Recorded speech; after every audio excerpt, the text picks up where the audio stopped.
Historic. The United States House of Representatives passes a resolution calling for, quote, the global repeal of blasphemy, heresy, and apostasy laws.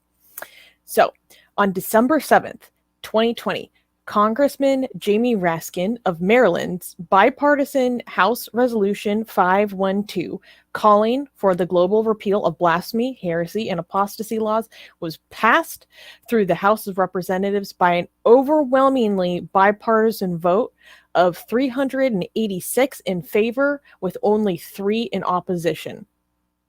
Representative Jamie Raskin stated, quote, authoritarian regimes use arbitrary blasphemy, heresy, and apostasy laws to imprison, torture, and kill religious minorities. Today, the House called for an end to these egregious human rights violations worldwide. I'm gratified by this crucial victory, but our work continues to ensure that no one is imprisoned for his or her religious beliefs across the globe, end quote. House Resolution 512 was first introduced in July 2019 and passed through the House of Representatives with 42 co-sponsors. Senator James Lankford of Oklahoma has introduced Senate Resolution 458, the Senate version of Congressman Raskin's resolution, although this Senate resolution is currently being blocked from being voted on. All right. Can you tell us what this does? Like, how does... Okay, so this is the United States taking a lead on this, right? Yes. And this is both Republican and Democrats agreeing in this. Like, there is no... This is completely bipartisan. Mm-hmm. This is too good of a news to be true. What? No, I mean, I'm just like... I mean, politicians doing something. Okay, it just seems like from La La Land. It's good. Okay, but... And how does this look in practice? Like, how does it... Wait, Rivka, let me actually clarify before I want to understand, what does this do? Like, how does this work? So the United States is going to prioritize. They're going to prioritize the repealing of these laws in 84 countries around the world. 1/3 of the world's countries has blasphemy laws on the books. They're going to prioritize the repeal of these laws in their international relations with these countries. I'm looking at the resolution right now. They are particularly highlighting Pakistan, and they called out Pakistan over and over and over again in the text of this resolution. And Saudi Arabia? I'm going to look through it. Primarily Pakistan. Rivka. Okay, so to your point about how good this is, Representative Raskin has been working on this for several years. When I went with Secular Coalition for America to do lobby days a couple times at DC. In DC, he brought this up in 2018 and in 2019 as a proposal that he was working on. So this has been a long time coming. So, and it really shows that when you want to, you can get bipartisan things done. And how it's going to have an effect is that they're going to oppose any United Nations or other multinational bodies from creating international blasphemy laws. Like, so for example, the United Nations has tried to do these defamation of religion type resolutions over and over and over again. They tried to do it in 1999, they tried to do it in 2010 and some other times. So they're gonna oppose that. The United States will unilaterally oppose those. And they're gonna expand any international norms to incite blasphemy. So specifically, like with regard to Pakistan, specifically they talked about that.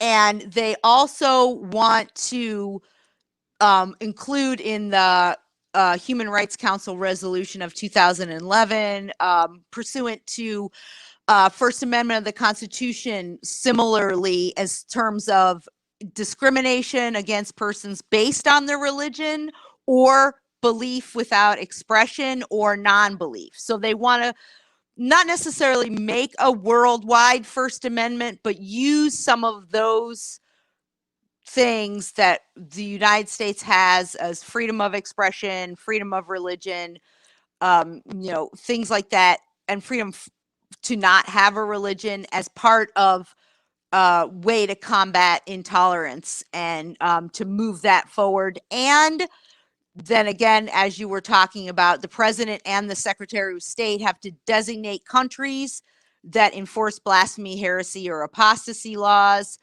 or of what they call particular concern for religious freedoms. And they are going to specifically call those countries out and hold them to account, particularly when it comes to negotiations for certain things, whether that be, aid or other things like that. And they want to urge them to repeal it.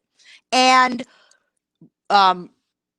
let people who have been imprisoned for blasphemy or heresy or apostasy be released from prison unconditionally.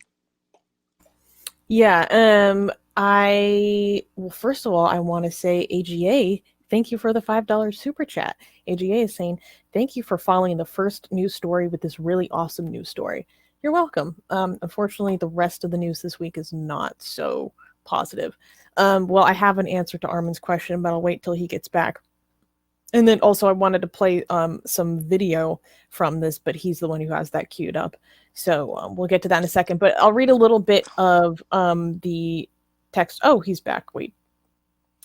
Well, I just wanted to say, too, about releasing people unconditionally, also ensuring the safety of their families as well. Yes, that's key. So Armin, to answer your question, Pakistan is named 7 times in the verbiage of this bill. Saudi Arabia is not mentioned once. Okay. I want to break something, but this is I can't be too picky right now, okay? Because we need to get something like this. I mean, the methodology is exactly what I always envisioned to be the best way of going about doing these things, right? Because no country owes you cooperation or trade. This is the alternative. This is the best method of enforcement, right? And it's not just that the United States is doing something like this. It's also that the United States is setting a precedent for other countries, for a model for other countries to take. This is the way to enforce human rights, like rather than going to war with them or like, using trade agreements. Because again, if people are like, oh, how could you put like, you have no business in telling other countries how to do internal politics. Well, sure, but those countries don't owe you don't owe doing trades with those countries, right? So if you decide that you don't want to do trade or other cooperations with other countries that have a poor human rights record, that is within the right of your country as well, right? You're not going in and forcing them to do anything differently, but at the same time, you're using your influence in a way that is completely in line with international laws. Because you don't have to do trades with countries that you don't want to. And if you want to use that if you want to use human rights as a method, as a measuring tool for who you want to have better relationship with, that's like full on humanism. Like you are sacrificing other geopolitical agendas that you could have, in favor of putting humans' lives, right? So this is the best way to do politics. And again, it's not perfect because it's not being consistent, right? Like countries like Saudi Arabia is not getting any mention, of course, because of oil and because of weapons deals and stuff like that, which is really a shame. But again, it's a good model, and it's and it sets a precedent, and it's a step in the right direction. Susanna, you want to say something? I just wanted to read a little bit of verbiage from the resolution. Whereas the United States has become a beacon of religious freedom and tolerance around the world, now, therefore, be it resolved that the House of Representatives, 1, I'm going to skip number 1, 2, calls on the President and Secretary of State to make repeal of blasphemy, heresy, and apostasy laws a priority in the bilateral relationships of the United States with all countries that have such laws through direct interventions in bilateral and multilateral fora. And D, somewhere in the chat, I can't find it, but she was saying that he explicitly mentioned the situation in Nigeria and, in fact, the continuing arbitrary detention of Mubarak Bala. But let's go and show the video. Before we do, did you read the super chat? Yes, I did. You did, and I do. Some of our members have tagged us, so we need to read that as well. So I highlighted Luke. Call me cynical, but how many Republicans voted for this? Because a lot of minorities are Christians, still great, but who cares? They deserve protection as well. Yeah, I mean, the minority Christians, like the Christians are not being prosecuted in the United States, but they are in other countries, so they deserve a lot of protection. I actually get incredibly frustrated when ex-Christian atheists in North America act like nowhere in the world does anti-Christian bigotry exist, because it doesn't play their narrative that's anti-evangelical and anti-evangelicism. I hate it. Go talk to some Egyptian cops, Christian cops, or go talk to Christians in Pakistan. Wait, Rivka, before you do, let me just finish the comments and then go to super chat, and then we go to Rivka, and then we go to the video. I can answer the question though. Okay. How many Republicans voted for it? 160. That's how many. Okay, cool. Wow, very useful information by Rivka. Secular Proton is saying, on the same note, they should probably also pressure countries to recognize freedom to change religion and abandon it. That could go a long way. I mean, technically, that's covered under repealing blasphemy laws. Like, I'm assuming that's covers that. And we also got a super. It does. It explicitly mentions, there are multiple places in this resolution that explicitly mentions secularists, and repeatedly emphasizes that this protects the right to choose, change, or leave religion. Varun gave us a $5 super chat. Susanna, you want to read that, and then we go to the video? $5, saying, you guys, when are you making video about Kalash or Chitral people genocide in Pakistan? Sorry for the digression. I don't know about that. I don't know if it's... We have a Discord server. If you want to recommend videos for us to reviews or topic for us to cover, there is a video recommendation channel in our Discord server. Please drop it right over there. I don't promise it, but that's where we go look to come up with ideas. And thank you so much for the $5 super chat. Anyways, San Miguel TV. Hi, Miguel. What? San Miguel TV. $3. Guys, go check out San Miguel TV if you want to learn about Black Hebrew Israelitism. And because he's a Black Hebrew Israelite, he talked to all three of us here, and he's a really great guy. Or if you're just interested in cults, like Black Hebrew Israelites is a very interesting cult to learn about. And San Miguel TV, he himself is an ex-Black Hebrew Israelite. It's a very interesting channel. Go check it out.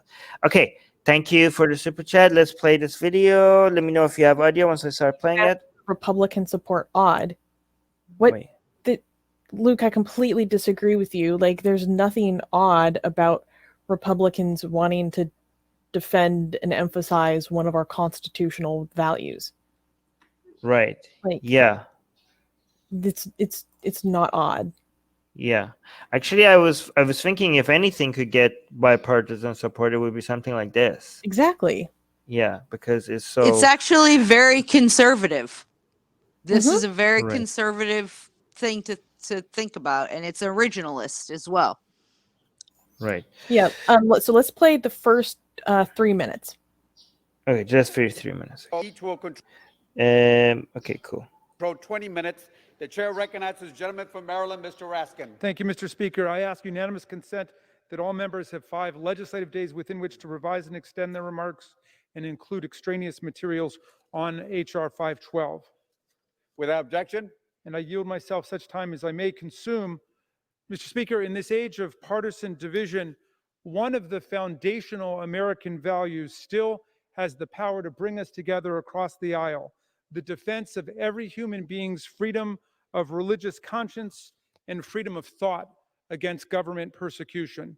With House Resolution 512, we act today to stand up for religious and intellectual freedom in a world gone mad with religious discrimination, religious oppression, and religious violence.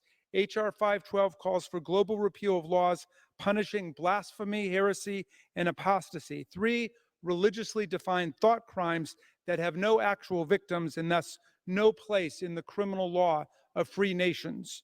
And yet governments in 84 countries, from Saudi Arabia and Iran and Somalia to China and Russia and Bangladesh, still use laws like these to intimidate, arrest, prosecute, and incarcerate members of minority religions, disfavored faiths, and free thinkers, putting people in jail or even condemning them to death for religiously subversive speech was not unknown in the American colonies. In Massachusetts, Puritan governors hanged Quakers for their heretical lectures in town squares. But our Enlightenment Constitution, especially our First Amendment free exercise and anti-religious establishment clauses, put us squarely on the path of rejecting blasphemy laws and these other relics of Inquisition, Holy Crusades, and New England witchcraft trials. Our law has gotten rid of obsolete offenses like blasphemy and apostasy because they have a purely religious character and do not refer to empirical social harms. Blasphemy is making impious or sacrilegious statements about established churches or doctrines. Heresy is taking religious or intellectual positions at odds with an established religious orthodoxy. Apostasy is breaking away from a religious orthodoxy or church. As offensive as we might consider other people's religious views and utterances, in America today, people's thoughts and words about religion are absolutely protected by the First Amendment. But in many parts of the world where religion is still actively weaponized by theocratic and authoritarian governments, these imaginary offenses can still get you thrown into jail, harassed and executed, or simply stopped and torn from limb to limb by state-sanctioned lynch mobs. Religious people of the wrong faith are the most common victims of blasphemy and heresy laws. You might be a practicing Christian or Hindu in an officially Muslim state, like Libya or Afghanistan, or a devout Muslim in a Hindu society like India. You might be a non-religious person targeted by your enemies or state authorities. You might be a 22-year-old Nigerian gospel musician like Yahu Sharif Aminu, who was convicted of blasphemy in a state Sharia court in Kano State on August 10th and has been sentenced to death by hanging for something that he said on a WhatsApp group on the internet. You might be a Sudanese Christian like Miriam Ibrahim, who was jailed for apostasy because although she'd been a devout Christian for her entire life, government officials demanded that she followed her absent father's Muslim faith. She was held in jail with her 20-month-old son and forced to give birth to her daughter in prison while her legs were shackled to the floor. You might be a 13-year-old Muslim boy in Nigeria like Omar Farouk, who was sentenced to 10 years at hard labor for blasphemy when he said something about Allah in an argument with friends, a brutal miscarriage of justice condemned by UNICEF and child advocates all over the world. You might even belong to the wrong sect of the official state religion. In the Islamic State of Pakistan, for example, people belonging to the Ahmadiyya Muslim faith are being persecuted as heretics and apostates as if this were the Middle Ages. At least 5 Ahmadi Muslims have been killed in Pakistan this year alone because of their faith, including Tahir Ahmad Nasim, an American citizen who was murdered in broad daylight in a courtroom while standing trial for blasphemy charges just for practicing his own religion. While his teenage killer was arrested, he is being celebrated now as a martyr by the media and members of the police service who watched him kill Nasim. Mr. Speaker, the global assault on religious and intellectual freedom today is taking place in many of the world's largest countries. China confines millions of Uyghur Muslims in miserable re-education camps and forces them into slave labor in Zhejiang province. Russia has decreed that Jehovah's Witnesses are an extremist group and confiscated their property, jailed their members, and even allegedly tortured some of them. India recently passed draconian laws burdening the rights of disfavored Muslim minorities. With this resolution, Mr. Speaker, against the new wave of global religious oppression and persecution, America can once again take the lead in defending the basic human rights of religious and intellectual freedom all over the world. James Madison, the author of our First Amendment, denounced that, quote, diabolical, hell-conceived principle of persecution. And he stated in his remonstrance against religious assessments that the religion of every man must be left to the conviction and conscience of every man. Let us share this principle with the nations of the world with this resolution. With that, I reserve the balance of my time. Gentleman from Maryland reserves. Gentleman from Florida is recognized. Yay! Jeremy Raskin is Um, amazing, by the way. Absolutely amazing. Yeah. Wow. Which Uh, state? Maryland. Maryland. Can he run for president or something? I don't know. Well, okay, so Oh. someone was, first of all, thank you for the £3 super chat, Jay Sean, saying tell Thank Armin I you. love him. I don't think we Aw. have to tell him, you just did. Thank you. Thank you. Someone in the live chat was saying that I lied and that they didn't mention Saudi Arabia. Excuse me, that was his comments on the floor of the House. Okay, I was talking about the actual text, the actual verbiage of the presented resolution. So come correct first. But this is all amazing news. Now what we need to do is we need to work as a country. Well, if you're a US citizen, go learn about the resolution that's being presented in the Senate, because we need a matching resolution to go through the Senate as well for this to become, more federally powerful. Oh, someone is saying that I should run for president. No, thank you. You need to get a little bit older first, and then you Yes, can. I have about but guys, 10 years. let's focus. Like a lot of the comments are they really like the speech. Some people are really dumb, but most of the comments were really in favor of the speech. It was a really good speech, wasn't it?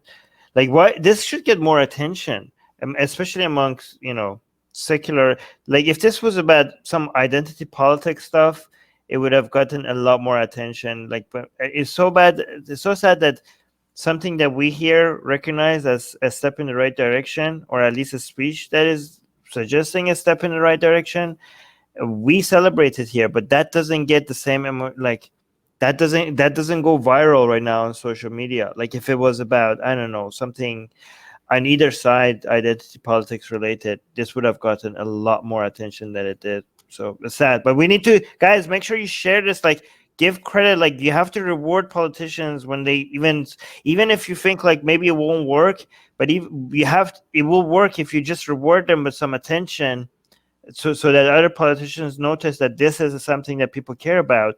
When they take slightly a sidestep in the right position, you guys need to reward that if you want to see more of it, right? Yeah, and amazing organizations like Ex-Muslims of North America worked with Senator Raskin and other sponsors to help highlight with other legislators about why this is such an important issue.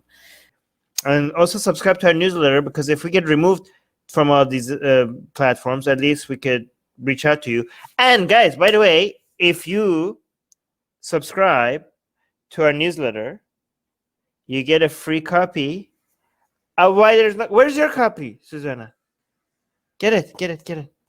We're doing promotion. You get a free. It's not even promotion. It's free. Okay, so if you subscribe to our newsletter, link in the description, you get a free copy of Why There's No God. Come on, like, I'm handing it out for free. Okay, it's a bestseller on Amazon, and you get it for free. So subscribe to our newsletter, and you get a free copy of Why There's No God sent to you. Link in the description.